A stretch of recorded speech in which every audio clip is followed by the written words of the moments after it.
It's been great to read What's Crap on WhatsApp. The voice messages and the notes have been very entertaining. I love following you guys because it's very interesting to me how many things people believe and people spread.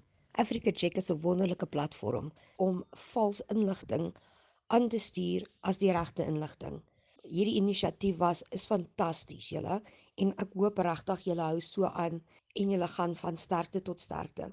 You guys have been a great help to me in the past, and I will continue listening and watching your show. Keep up the good work. Your show has helped us avoid mass hysteria for more than a few times. Thank you very, very much, and thank you for always answering our queries, and thank you for keeping us all sane. Thank you, guys. Thank you, Watscrap, for uncovering the truth and shedding light on the real facts. Guys are available resource for fact-checking information and preventing the spread of misinformation. Very essential to have platforms that provide us accurate information to people to make informed decisions and judgment. Welcome to the 100th episode of What's Crap on WhatsApp. We're the voice note show that investigates the crap shared in your WhatsApp groups. I'm Andisiwe May from podcasting company Volume. And I'm Taryn Corey from Africa Check, the continent's leading fact-checking organization.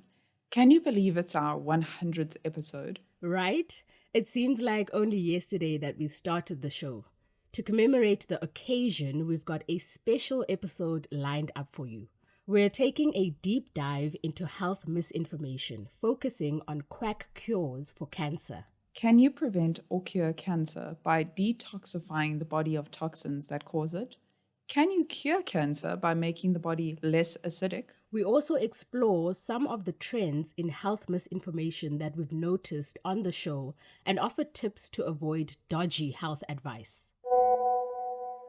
So let's get into it. Today we're talking about false cancer cures. Yes, we've seen a number of posts circulating on social media that claim you can detoxify the body and balance its pH levels to cure cancer. Sometimes specific supplements are advertised as having anti-cancer properties. Anti-cancer. That's a phrase we've heard many times on the show. That's right. Cancer is responsible for around 1 in 6 deaths each year around the world. So the idea of having an effective new treatment might seem enticing. But is there any truth to these claims? I'm afraid not. Let's start with the one about preventing or curing cancer by detoxifying the body of toxins. The idea that you can detox the body is a popular one. But I find that the term toxin is often used as a catch-all to describe anything unwanted without a precise definition. Toxins are poisonous to humans and include several substances commonly found in food, water, and our environment. The human body has many built-in mechanisms to get rid of these toxins. These processes involve organs such as the liver, kidneys, lungs, skin, and large intestine. Detox diets and supplements generally attempt to increase the body's ability to remove toxins, but there is little evidence that any of these are actually effective. Some can also be dangerous. So, Taryn, where does cancer fit into all of this? Well, cancers comprise over 100 different diseases that can affect any part of the body. They are caused by changes in the DNA of cells in the body. Affected cells divide and grow uncontrollably.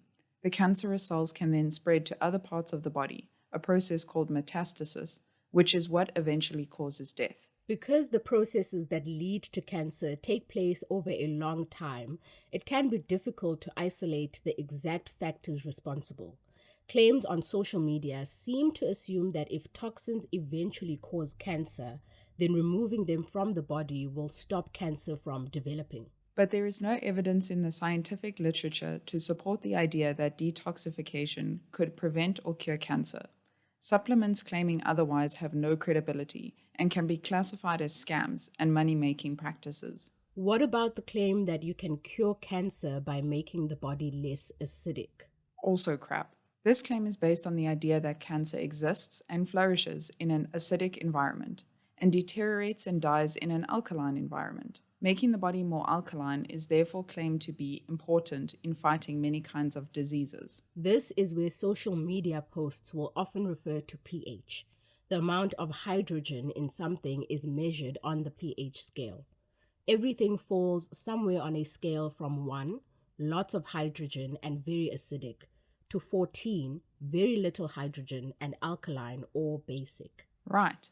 And different parts of the body maintain different pH levels for ideal functioning.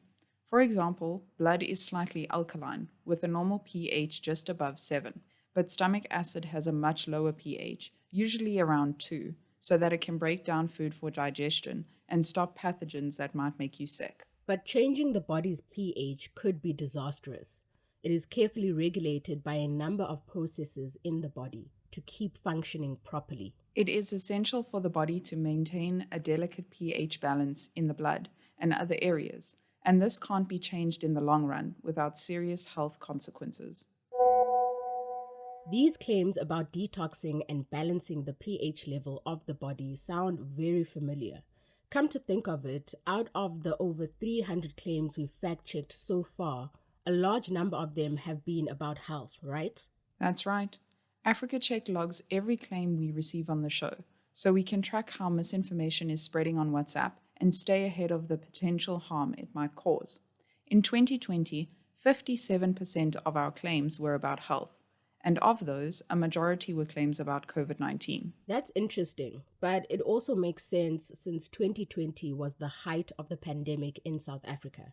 We fact-checked dozens of claims about cures and treatments.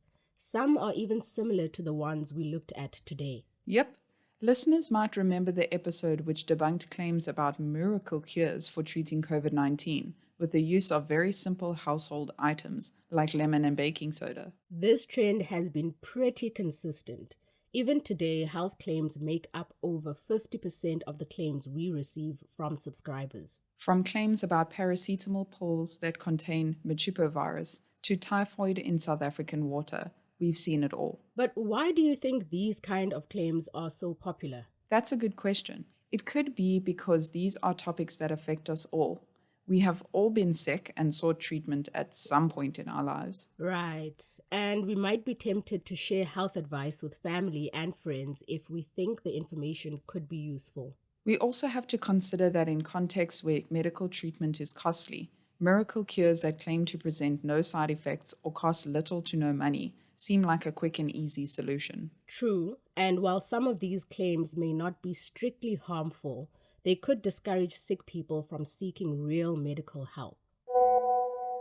So, Taryn, how can people avoid dodgy health advice on WhatsApp? First, it's important to remember that those who are spreading health misinformation are sellers of hope. Right, so be wary of claims that offer miracle cures with nothing in return, especially for incurable diseases or conditions.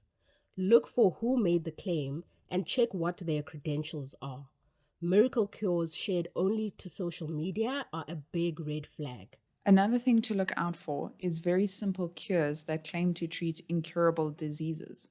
Treatments need to be medically proven to work, often through clinical trials, before they can be deemed as safe. Also, look out for recycled hoaxes we call zombie claims. A lot of dodgy health advice does the rounds for years despite being debunked before.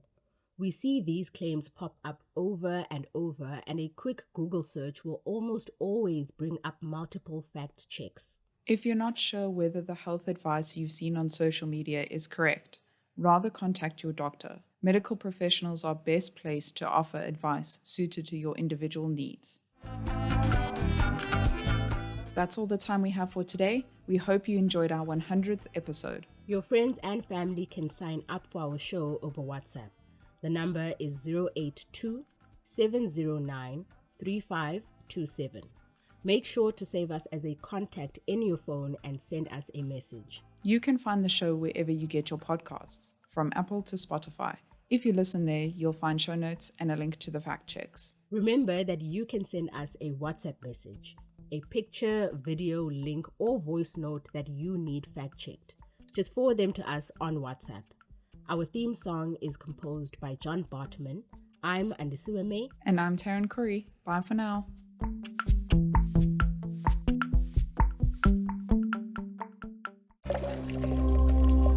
volume.